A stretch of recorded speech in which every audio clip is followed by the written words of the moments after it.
आज की वीडियो में हम एक नया टॉपिक लेके आए हैं जिसका नाम है भारत का संविधान और उसमें उद्देशिका की आज हम बात करेंगे। उद्देशिका इसे प्रस्तावना या प्रियम्बल भी बोलते हैं। ये सभी एग्जाम के लिए इक्वली इम्पोर्टेंट है। तो चलिए शुरू करते हैं आज का टॉपिक, भारत का संविधान और उसके अंतर्गत उद्देशिका या प्रस्तावना। तो सबसे पहले हमें ये जानना इम्पोर्टेंट है कि उद्देशिका या प्रस्तावना होती क्या है। तो उद्देशिका या प्रस्तावना किसी भी डॉक्यूमेंट का वह भाग होता है, किसी भी दस्तावेज का वह पार्ट होता है जो उस दस्तावेज के मूल सिद्धांतों को बताता है, उसकी मूल भावनाओं को प्रकट करता है, उसमें निहित उद्देश्यों को वो दर्शाता है। कि जैसे भारत का संविधान बना है तो भारत की प्रस्तावना को अभी हम जब पढ़ेंगे तो हमें ये पता चल जाएगा कि भारत का जो संविधान बना है उसमें क्या क्या चीजें हैं, उसके मूल उद्देश्य क्या है, उसमें मूल भावनाएं क्या छुपी हुई हैं। यानी वो किस प्रकार के न्याय की बात करता है, वो भारत की जनता को किस प्रकार के न्याय, किस प्रकार की समानता को दिलाने की बात करता है। भारतीय संविधान किस प्रकार से भारत के लोगों को उनको न्याय और उनके अधिकारों की बात करता है। ये हम उद्देशिका को पढ़ के ही समझ जाएंगे। बहुत से जो लोगों ने अपना स्टेटमेंट दिया, जैसे कई विद्वानों ने कहा है कि उद्देशिका जो है ये संविधान का परिचय पत्र है। कई लोगों ने इसे पवित्र डॉक्यूमेंट कहा है। पवित्र दस्तावेज किसने कहा? भीमराव अंबेडकर ने। आत्मा, उद्देशिका को आत्मा बताया है ठाकुरदास भार्गव ने। और परिचय पत्र किसने कहा है? तो एन पालकीवाल ने कहा है, एम एन पालकीवाल ने कहा है परिचय पत्र। तो उन लोगों ने इसीलिए कहा है क्योंकि संविधान के उद्देशिका या प्रस्तावना को पढ़ के ही हम इन बातों को अच्छे से जान सकते हैं कि पूरे संविधान में क्या, किस उद्देश्य को लेके संविधान की रचना की गई है, किस उद्देश्य को लेके संविधान को रचा गया है या उसे गढ़ा गया है। तो चलिए हम स्टार्ट करते हैं। अभी तक तो सिर्फ ये बता रहे थे हम कि उद्देशिका होती क्या है। आई होप कि आपको समझ में आ गया होगा। अब हम बात करते हैं भारत का संविधान और उद्देशिका। ये यहाँ से हम रीडिंग शुरू करते हैं। पहले एक बार इसको पढ़ लेते हैं। हम भारत के लोग भारत को एक संपूर्ण प्रभुत्व संपन्न, समाजवादी, पंथ निरपेक्ष, लोकतंत्रात्मक गणराज्य बनाने के लिए तथा उसके समस्त नागरिकों को सामाजिक, आर्थिक और राजनैतिक न्याय, विचार, अभिव्यक्ति, विश्वास, धर्म और उपासना की स्वतंत्रता, प्रतिष्ठा और अवसर की समता तथा उन सब में व्यक्ति की गरिमा और राष्ट्र की एकता और अखंडता सुनिश्चित करने वाली बंधुता को बढ़ाने के लिए दृढ़ संकल्प होकर अपनी इस संविधान सभा में आज तारीख 26 नवंबर 1949 को एदत द्वारा इस संविधान सभा को अंगीकृत, अधिनियमित और आत्मार्पित करते हैं। तो ये है भारत की उद्देशिका या प्रस्तावना, जिसको अभी हमने पढ़ा। अब इसमें एक एक वर्ड का हम मीनिंग समझेंगे और कैसे इसको डिफाइन किया गया करना चाहिए ये हम आपको बताएंगे। तो सबसे पहले तो हमें ये देखना है कि भारतीय संविधान की जो उद्देशिका या प्रस्तावना है उसकी शुरुआत किस शब्द से हुई है।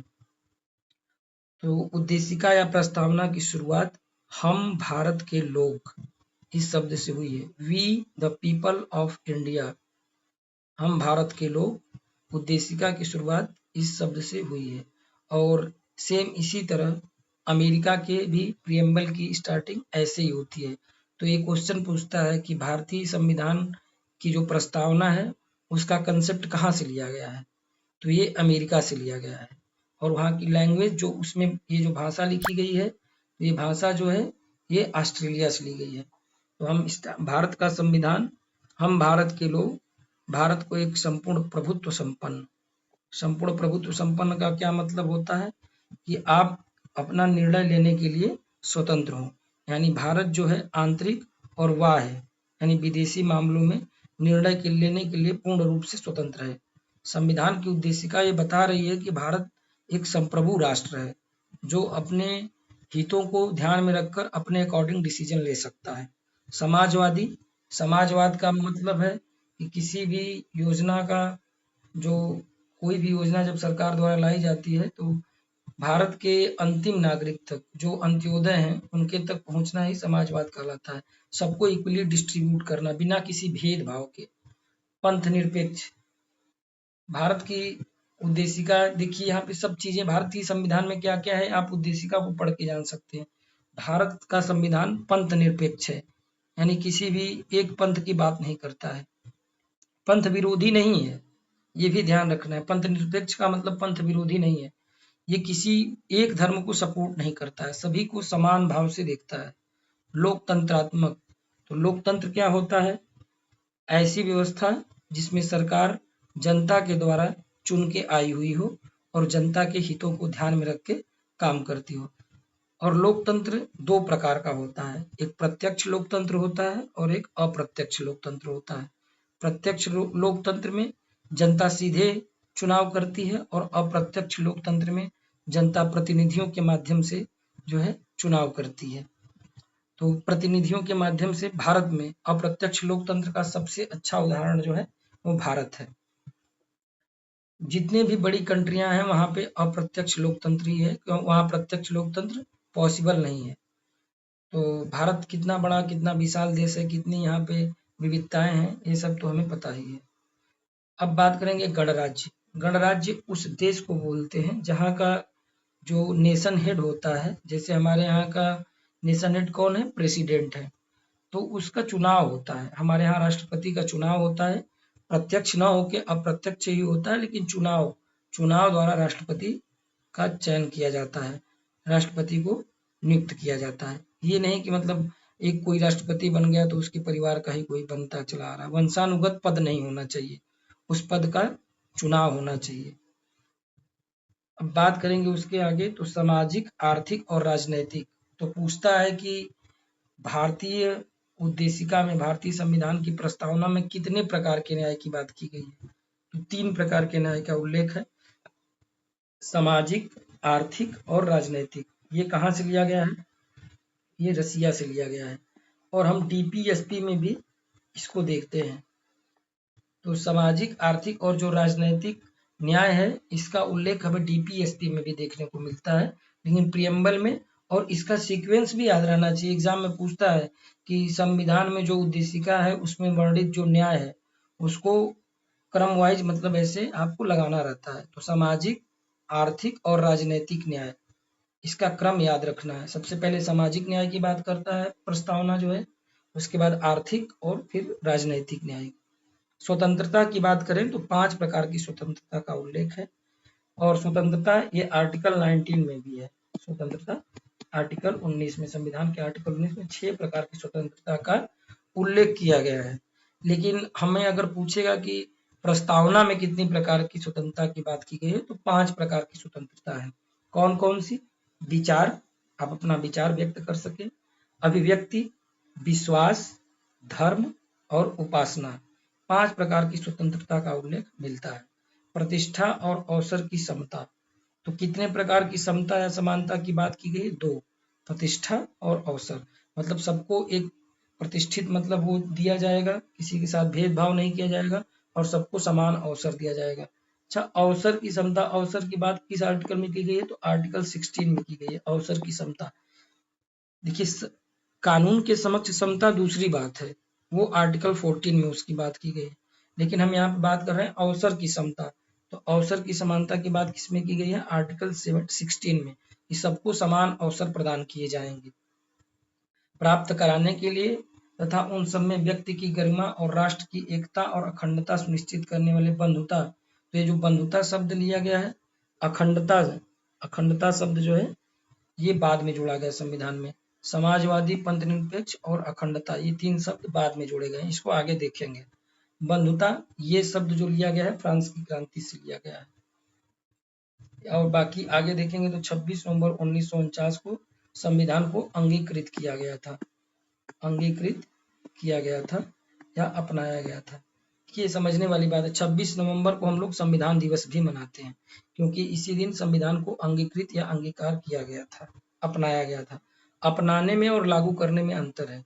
किसी चीज को हम अपना लिए यानी उसे स्वीकार कर लिए, लेकिन लागू करना यानी उस दिन से उस नियमों को लागू कर दिया गया, अब यही नियम इसी के अनुसार कार्य होंगे। तो सबसे पहले संविधान सभा में 13 दिसंबर 1946 13 दिसंबर 1946 को उद्देश्य प्रस्ताव प्रस्तुत किया जाता है। जवाहरलाल नेहरू के द्वारा। अगला 22 जनवरी 1947 को प्रस्ताव स्वीकार कर लिया जाता है। देखिए दिसंबर में 1946 दिसंबर की बात हो रही है, अगले ही मंथ में, तो अगले मंथ अगला ईयर आ गया, 1947 आ गया, तो 22 जनवरी 1947 को प्रस्ताव स्वीकार किया गया। 26 नवंबर 1949 को संविधान अंगीकृत किया गया या अपनाया गया, जैसा कि मैंने बताया आपको, और 26 जनवरी 1950 को संविधान लागू हुआ। प्रस्तावना, कुछ चीजें हैं प्रस्तावना से संबंधित, उसको हम यहाँ पे डिस्कस करते हैं। यहाँ पे 3 केस जो कि प्रस्तावना से रिलेटेड है, बहुत ही ज्यादा इंपॉर्टेंट है, एग्जाम में डायरेक्ट इन केस को पूछ लेता है। सबसे पहला केस जो बात करेंगे हम, बेरूबारी केस की। बेरूबारी केस 1960। तो बेरूबारी केस में सुप्रीम कोर्ट ने ये कहा कि प्रस्तावना जो है वो संविधान का हिस्सा नहीं है। तो जब संविधान का हिस्सा ही नहीं तो इसमें संशोधन कैसे कर सकते हैं, तो उसमें संशोधन नहीं किया जा सकता है।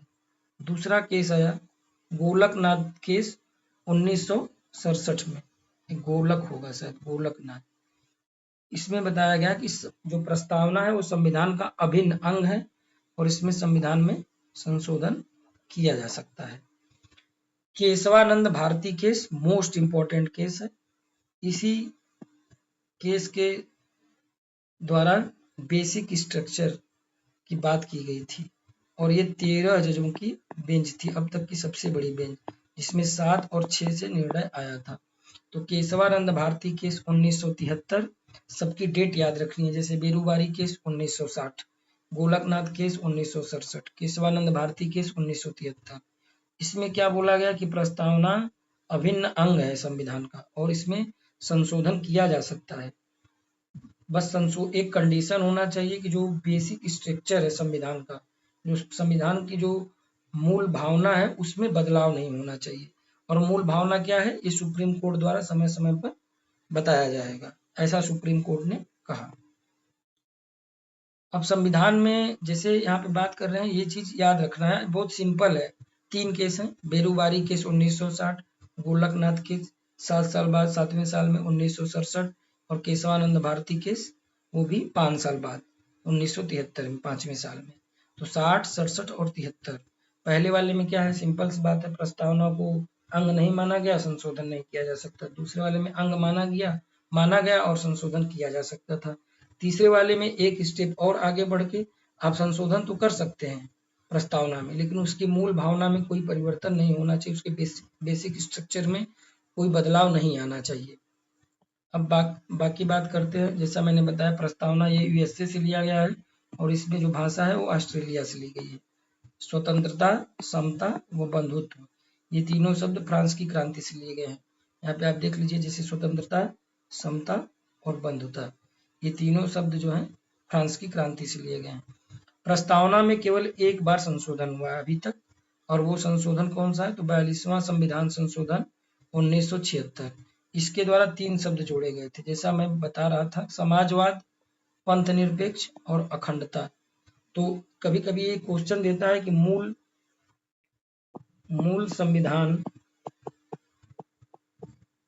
में निहित है, मूल संविधान में निहित शब्द है।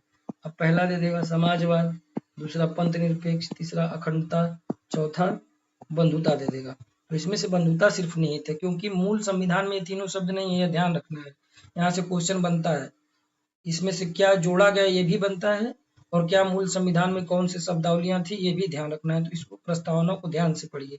समाजवाद, पंथ निरपेक्ष और अखंडता, ये तीनों मूल संविधान का हिस्सा नहीं थे, ये 1976 में 42वें संविधान संशोधन द्वारा उद्देशिका में जोड़े गए। संविधान की शक्ति का स्रोत क्या है, तो संविधान की शक्ति का स्रोत मैंने पहले ही बता दिया, भारत के लोग हैं। प्रस्तावना में संशोधन आर्टिकल 368 के तहत हो सकता है। अब इम्पोर्टेंट स्टेटमेंट की बात करेंगे। मैंने बोला था संविधान एक पवित्र दस्तावेज है, डॉक्टर भीमराव अंबेडकर ने बोला था ये स्टेटमेंट। प्रस्तावना संविधान की जन्म कुंडली है, के.एम. मुंशी। प्रस्तावना संविधान की आत्मा है, ठाकुरदास भार्गव। और संविधान का परिचय पत्र किसने बोला था, तो N.A. पालकीवाल ने बोला था। अब यहाँ पे एक चीज देख सकते हैं, जैसे पवित्र दस्तावेज किसने बोला था, इसको याद रखने का थोड़ा ट्रिक बनाते हैं। डॉक्टर भीमराव अंबेडकर ने, रटने वाला नहीं है, समझने वाली ट्रिक है। संविधान एक पवित्र दस्तावेज है। अब संविधान सभा में सबसे पढ़े लिखे व्यक्ति कौन थे? तो वो डॉक्टर भीमराव अंबेडकर थे। तो जो लोग पढ़े लिखे होते हैं उनके पास डॉक्यूमेंट होता है। बोलते हैं ना कि अपना डॉक्यूमेंट लेके आइए, हमेशा हम लोग भी बोलते रहते हैं कि अपना डॉक्यूमेंट सबमिट कर दीजिए। तो दस्तावेज की बात कौन करेगा? जो सबसे पढ़ा लिखा व्यक्ति रहेगा। तो भीमराव अंबेडकर ने बोला है कि संविधान एक पवित्र दस्तावेज है। उसके बाद आत्मा की बात करते हैं कि आत्मा किसने कहा? तो ठाकुरदास। देखिए भगवान का नाम है ठाकुर जी महाराज ठाकुरदास ने आत्मा परमात्मा ठाकुरदास ऐसे रिलेट कर सकते हैं। परिचय पत्र की बात किसने की थी? परिचय पत्र जो हमारा पालन करता है उन्हीं से हमारा परिचय होता है। जैसे हमारे माँ बाप हैं, हमारे माता पिता हमारा पालन करते हैं, तो पालकी वाला परिचय कौन देता है? पालकी, जो आपका पालन करता है उसी से आपका परिचय है। ठाकुरदास भगवान है तो आत्मा परमात्मा। दस्तावेज डॉक्टर भीमराव अम्बेडकर, पढ़े लिखे इसलिए डॉक्यूमेंट। और जन्म कुंडली किसने कहा है? के.एम. मुंशी ने। आई होप कि आपको ये वीडियो पसंद आया होगा। और इसमें बहुत सी चीज़ें हैं जो कि अभी थोड़ा बहुत मतलब कवर नहीं हो पाई हैं, फिर भी मैंने पूरी कोशिश की है कि एग्ज़ाम ओरिएंटेड जो भी चीज़ें हैं उसको कवर कर लें। Thank you so much. आप लोग बताइएगा कि वीडियो कैसा लगा है और इस वीडियो को अधिक से अधिक शेयर कीजिएगा। प्लीज़ कमेंट बॉक्स में अपने सुझाव ज़रूर दीजिएगा कि मैं इसमें क्या और चेंज करके इसको बेहतर बना सकता हूँ। Thank you so much.